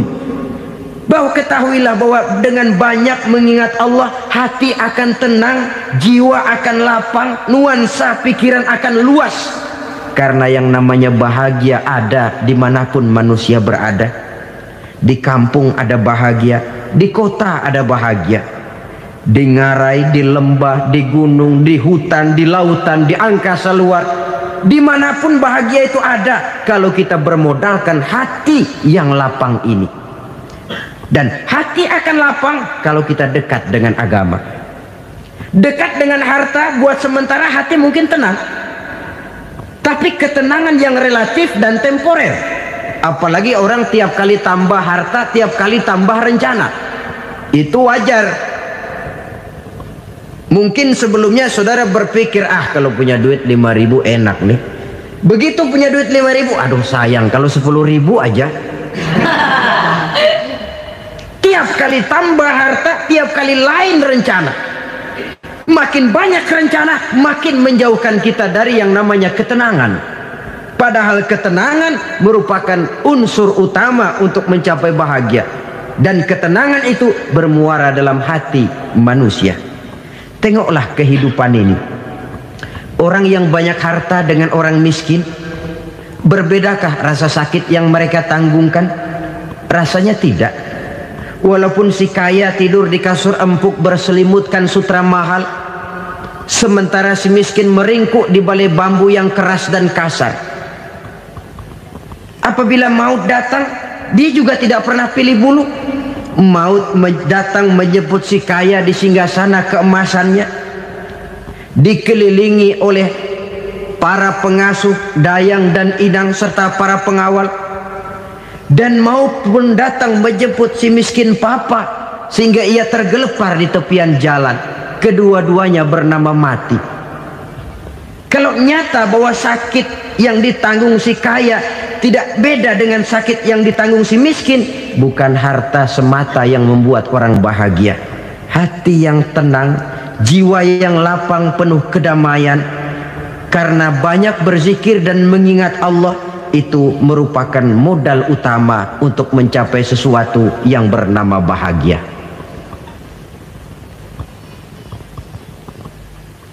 Saudara hadirin yang saya hormati, inilah yang pertama dari 4 ciri yang digambarkan oleh Nabi tentang tanda-tanda orang bahagia. Dan harus berangkat dari yang pertama ini, hati yang lapang. Ini yang harus kita miliki lebih dahulu. Baru nanti akan menyusul kepada poin yang ketiga, kedua, dan selanjutnya.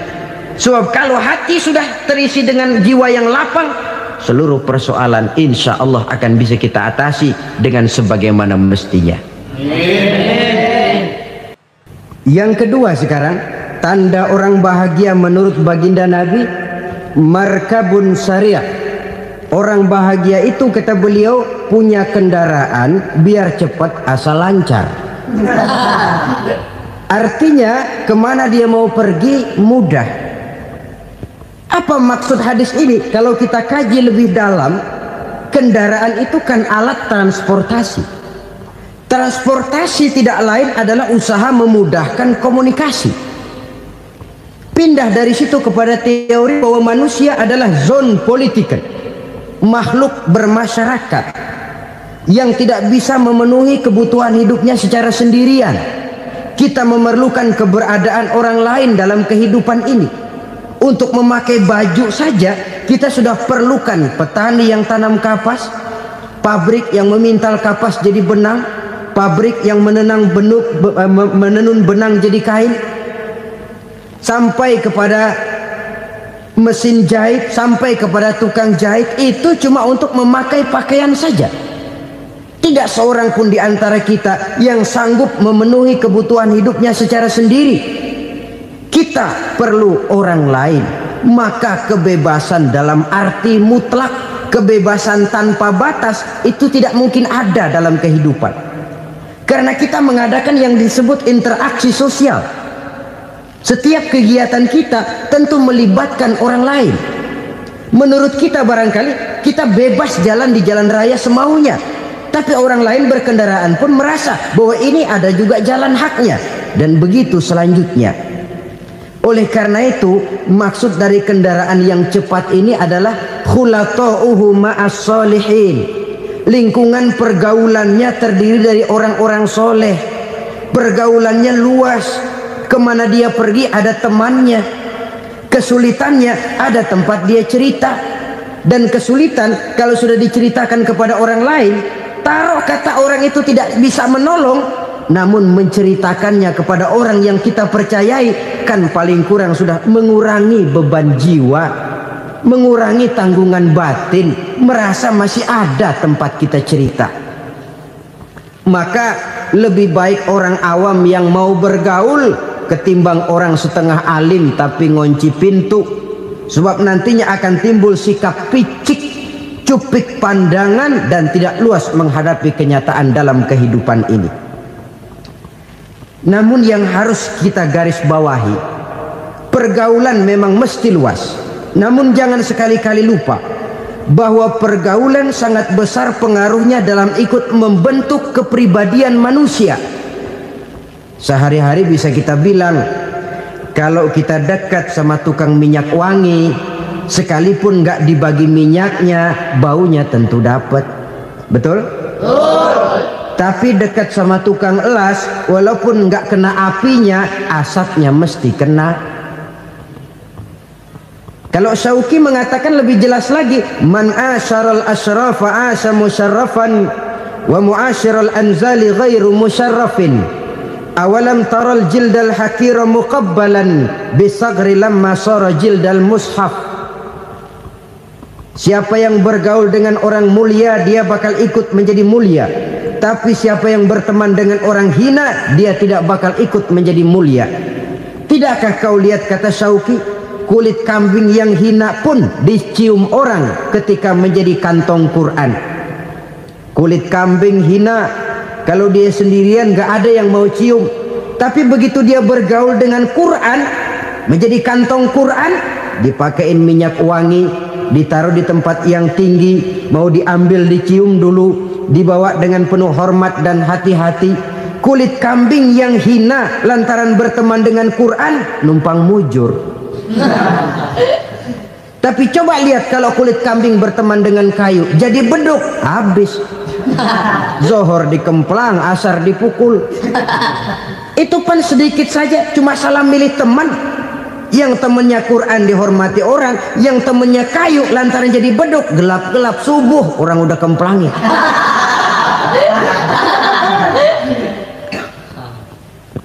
Maka terutama kepada adik-adik remaja yang masih mencari identitas diri, yang ibarat kaset masih kaset kosong, mudah diisi oleh apapun, pandai-pandailah memilih teman dalam bergaul.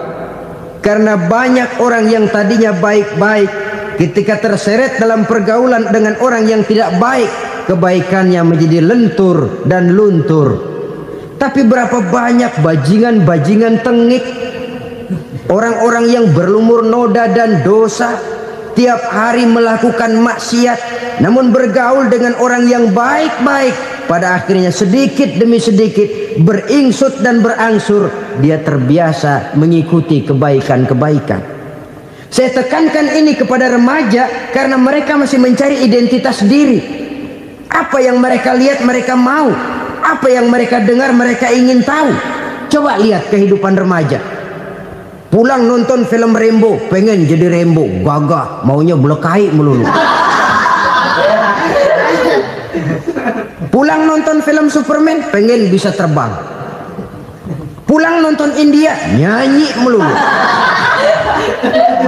Wajar, mereka masih mencari identitas diri. Saya ini sebenarnya siapa? Lingkungan, pergaulan akan membentuk itu. Karena itu pandai-pandailah bergaul, karena ia sangat besar pengaruhnya dalam ikut membentuk kepribadian manusia. Apalagi sifat yang jelek lebih cepat menularnya ketimbang sifat yang baik. Sifat yang baik, watak yang soleh itu lambat sekali untuk menular. Tapi yang tidak baik, kan prosesnya mah kalau remaja biasanya mula-mula dengar. Karena dengar lalu pengen tahu. Karena pengen tahu lalu ngeliatin. Begitu ngeliatin kan pengen nyobain. Setelah nyobain ketagihan. Nah, ini prosesnya. Yang namanya ganja, morfin, narkotik awalnya kan begitu. Mula-mula denger katanya kalau sudah fly to the sky, sudah melayang ke langit katanya, disitulah puncak kebahagiaan. Mulanya cuma denger. Karena denger pengen tahu. Karena pengen tahu lalu ngeliat, kumpul sama orang yang suka ngeganja. Setelah ngeliat, nah pengen ngerasain. Begitu ngerasain enak juga, ketagihan. Kalau sudah ketagihan jadi penyakit kronis, bisa merembet kepada yang lain. Iya, kalau orang tuanya mampu untuk beli morfin, beli ganja. Kalau tidak kan pikirannya ngayap, jemuran siapa ya gue sabet. Timbullah perbuatan-perbuatan negatif yang bermula dari salah pergaulan. Apalagi buat adik-adik remaja yang tinggal di kota-kota besar, yang pengaruh budaya, pengaruh kesenian, pengaruh struktur kehidupan yang nampak makin individualistis, di mana persaingan tajam, tensi ekonomi tinggi, orang mudah mengalami stres. Pandai-pandailah dalam bergaul, sekali lagi, karena ia sangat besar pengaruhnya dalam ikut membentuk kepribadian manusia. Orang bahagia punya kendaraan yang cepat, artinya punya pergaulan yang luas, dan lingkungan pergaulannya terdiri dari orang-orang yang soleh. Kemana dia pergi ada teman, kesulitannya ada tempat dia cerita. Tapi kalau sudah menyendiri, hidup sendiri, kesulitan dipikiri sendiri, bisa mati belum waktunya. Tidak ada tempat berbagi rasa, tidak ada tempat bercerita, tidak ada tempat mengurangi beban dalam kehidupan. Pantas betul kalau Islam sangat menggalakkan dan menganjurkan orang kalau sudah sampai waktunya itu untuk melangsungkan nikah. Kata Nabi, ya ma'syaras syabab man istata'a minkumul ba'at falyatazawwaj. Hai para pemuda, kalau sudah mampu memberi nafkah, kawinlah, nikahlah kamu. Kenapa? Sudah ada teman hidup, tempat berbagi rasa. Kesulitan kalau ada tempat cerita akan lebih ringan ketimbang kita telan sendiri, walaupun bobot kesulitannya sama beratnya. Saudara-saudara kaum muslimin rahimakumullah, inilah ciri yang kedua, punya kendaraan biar cepat asal lancar. Kemana kita mau pergi gampang. Dengan kata lain, setelah hati yang luas, pergaulan yang luas. Dua. Yang ketiga sekarang, tanda orang bahagia itu menurut Nabi, misbahun mudhi'un, punya lampu yang terang. Oh, itu enggak problem. Sekarang sudah zamannya listrik masuk desa, Pak. Lampu sudah terang semua. Betul, kalau itu yang dimaksud. Tapi tidak cuma itu. Karena lampu yang dimaksud di sini, lampu yang akan menerangi seluruh perjalanan hidup. Dan perjalanan hidup itu sudah dimulai sejak kita terlahir ke alam ini, sampai masuk ke alam barzah, kumpul di padang mahsyar, sampai ke akhirat. Lampu yang menerangi itu yang diperlukan. Kalau lampu, katakanlah yang paling top sekarang kan lampu jenis Mercury. Taruhlah itu di rumah kita, dia cuma menerangi rumah kita, menerangi hati pun tidak sanggup. Bila kita masuk ke alam barzah, alam kubur, sanggupkah si Mercury yang begitu terang menerangi alam barzah kita? Tidak sanggup lagi. Sanggupkah lampu yang ratusan watt, bahkan puluhan ribu watt menerangi kehidupan di padang mahsyar? Tidak akan sanggup lagi. Kalau demikian, yang dimaksud lampu yang terang di sini apa? Tidak lain amal soleh, kebajikan yang kita lakukan dalam hidup. Itu yang akan jadi lampu penerang. Di dunia nama kita akan terang, jasad kita boleh hancur terkubur tanah, tapi nama kita akan dikenang orang. Begitulah kalau orang meninggalkan kebajikan dalam hidup seperti sekarang. Ribuan orang tiap saat berziarah ke kubur Imam Syafi'i, ke kubur Imam Malik, ke kubur Imam Ghazali. ke kubur orang yang baik-baik, orang yang soleh-soleh. Kebajikannya yang ditinggalkan, yang mengukir namanya dengan tinta emas, sehingga saudara sudah terbaring di alam kubur. Orang lewat, Allah, ini kuburannya Fulan bin Fulan, dulu ini kebaikannya Masya Allah, saya ikut merasakan. Mari kita mampir sebentar, kita Fatihah, mohon disampaikan Allah pahalanya kepada almarhum. Al-Fatihah. Itu kalau orang baik-baik. Lalu saudara tanya, Pak, orang mati dikirimin Fatihah apa nyampe pahalanya? Saya jawab, kalau saudara nggak percaya, mati dulu dah. Nanti saya Fatihain, tungguin di sana. Umpama nggak sampai, balik lagi kemari. Sekarang ini kan maunya otak-otakan saja. Kalau nggak masuk otak, nggak percaya. Padahal alam gaib itu nggak bisa diotak-otakin. Sama saja dengan saudara pernah dengar cerita kapal tanpa emas tenggelam kan? Pernah nggak? Di mana? Ya, di laut Masalembo. Begitu ke tanpa emas tenggelam, ratusan penumpang itu terjun ke laut, dipermainkan gelombang, berjuang menghadapi maut itu. Orang lagi timbul tenggelam di lautan, dihantam ombak, kita tengokin pakai helikopter. Pak, lagi timbul tenggelam ya? Iya, tolongin. Jangan khawatir Pak, nih saya kirim intan Pak, harganya 10 juta.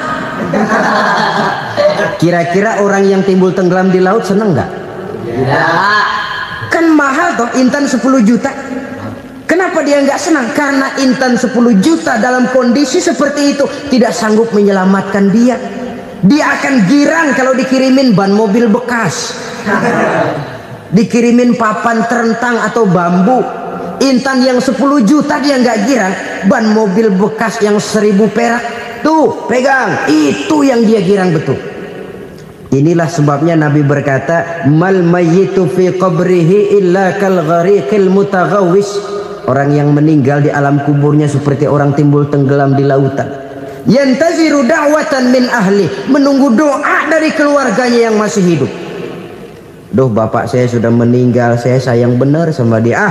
Kirimin kulkas ke kuburannya Itu sama saja dengan tadi orang tenggelam di lautan dikirimi intan yang harganya 10 juta, tidak sampai.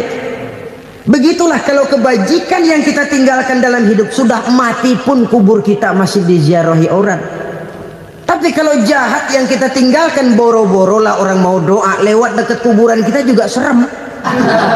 Tuh bajingan no, dulu mati dipendem di situ tuh.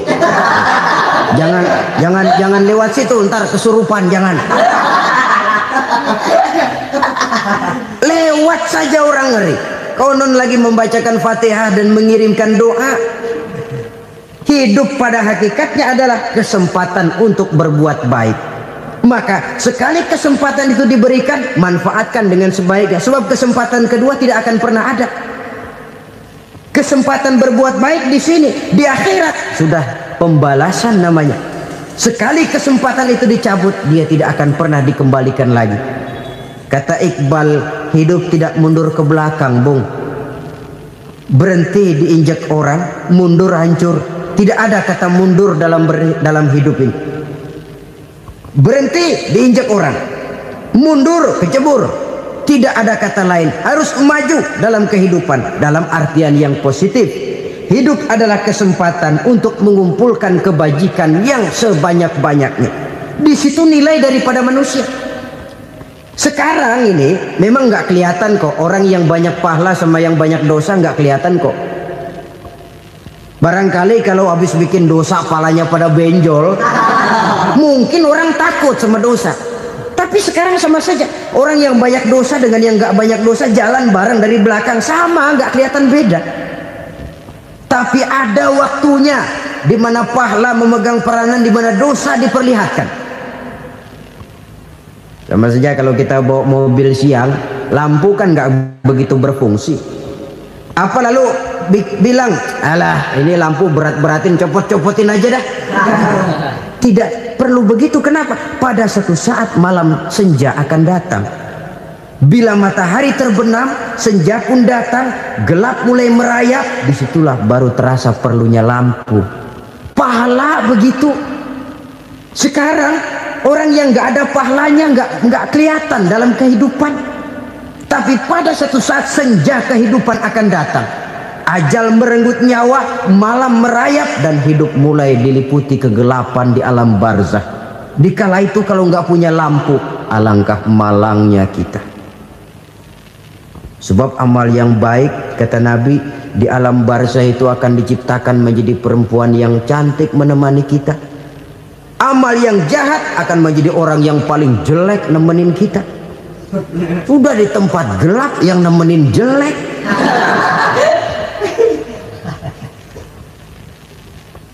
Kaum muslimin rahimakumullah. Kalau demikian masalahnya, tergantunglah kita pandai memanfaatkan waktu. Al-waktu kasayf. Waktu itu cepat sekali. Yang namanya waktu itu tahu-tahu. Tahu-tahu udah tahun 87. Tahu-tahu udah begitu. Tahu-tahu yang kemarin anak-anak, sekarang udah pada punya anak. Tahu-tahu saja itu. Begitu cepat waktu berlalu. Kalau tidaklah pandai kita memanfaatkannya, akan rugi kita. Nabi bersabda, "Man kana yaumuhu khairun min amsihi fahuwa rabih." Barang siapa yang hari ini lebih baik daripada hari kemarin, itu orang untung. Hari ini lebih baik daripada kemarin. Bulan ini lebih baik dari bulan kemarin. Tahun ini lebih baik dari tahun kemarin. Itu orang yang beruntung. Tahun kemarin sembayangnya maghrib doang, sekarang udah tambah isya. Tahun kemarin cuman Idul Fitri aja ngancem bener, sekarang udah tambah Jumat, lalu tambah lagi maghrib, tambah lagi isya, dan selanjutnya. Hari ini lebih baik daripada kemarin, itu orang yang beruntung. Wa man kana yaumuhu mislu amsihi fahuwa khasir. Lalu barang siapa yang hari ini sama saja dengan hari kemarin, itu orang rugi. Hari ini sama dengan kemarin, rugi itu.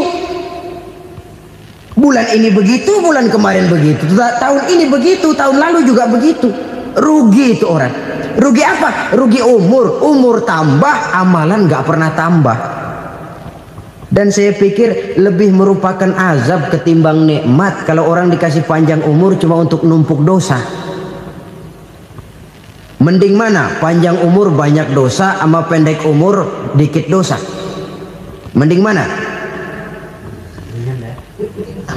Mending mana? Ya, paling mending tentu panjang umur banyak pahala. Tapi kalau tidak, sekali lagi, lebih merupakan azab ketimbang nikmat kalau orang diberikan panjang umur tapi cuma untuk sekedar menumpuk dosa.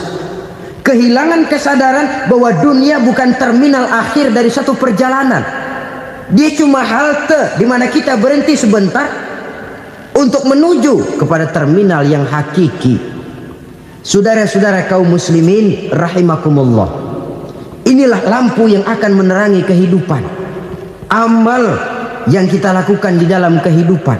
Jadi yang dimaksud dengan lampu yang terang, kebajikan yang kita kerjakan dalam hidup. Nah, setiap orang di awal tadi saya bilang ingin bahagia. Bahagia itu kan hakikatnya kumpulan senang dan selamat. Senang, selamat. Apa bedanya? Senang tapi tidak selamat, nggak bahagia. Selamat tapi nggak senang, nggak bahagia orang. Contoh, kalau orang korupsi, duitnya banyak, senang dia, tapi keselamatannya.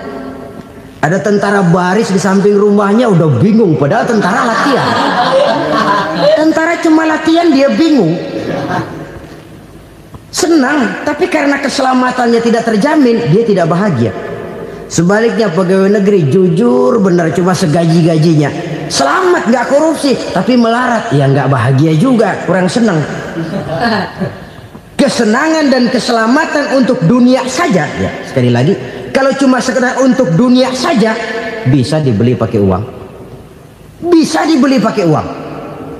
Saudara ingin selamat, bisa dibeli pakai uang. Saudara ingin senang, bisa dibeli dengan uang. Tapi setelah mati masuk ke alam barzah, habis kekuasaan uang.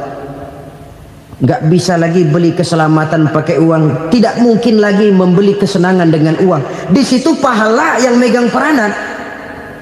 Makin banyak pahala, makin banyak saham untuk membeli kesenangan dan keselamatan, untuk memperoleh yang namanya bahagia. Dan jangan lupa loh, di alam barzah kita nggak sebentar, menunggu datangnya kiamat. Loh iya, kalau kita begitu dikuburin terus kiamat datang, untung.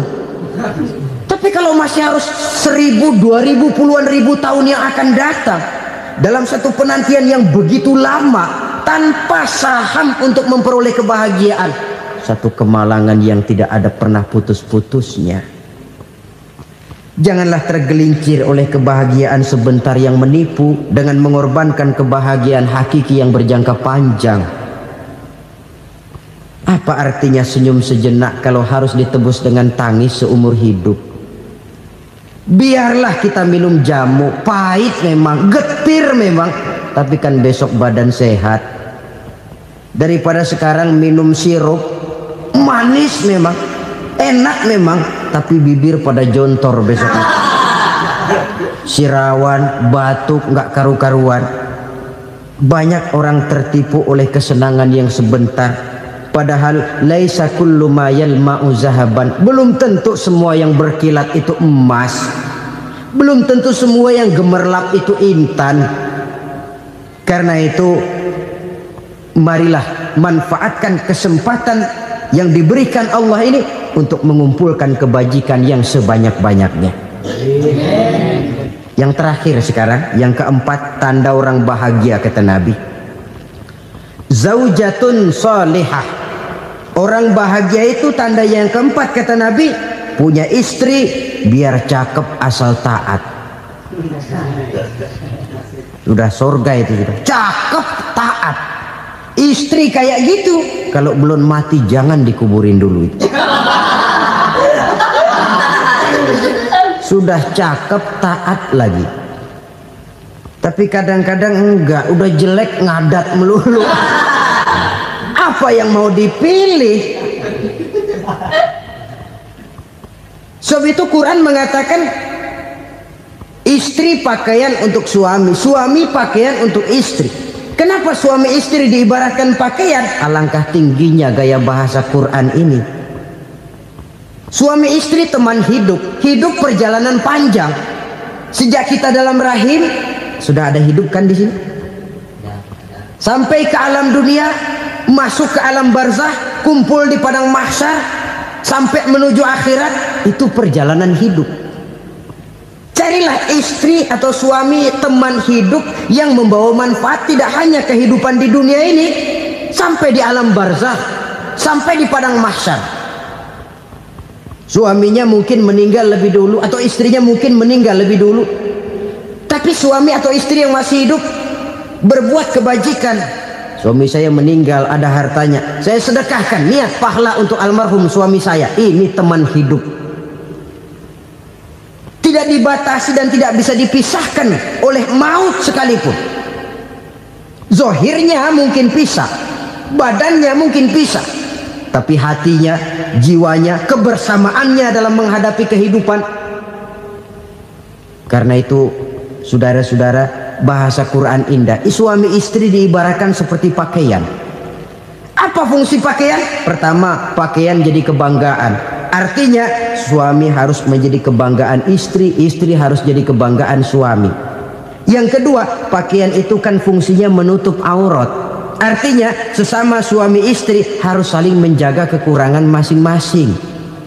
Jangan malah sesama suami istri saling membongkar rahasia dan aibnya sendiri-sendiri. Istrinya diceritain jeleknya di mana-mana, atau suaminya dibongkar rahasianya di pasar umum. Itu sudah tidak lagi berfungsi sebagai pakaian.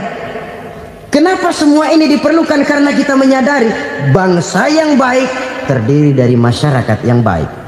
Masyarakat yang baik merupakan susunan dari warga yang baik.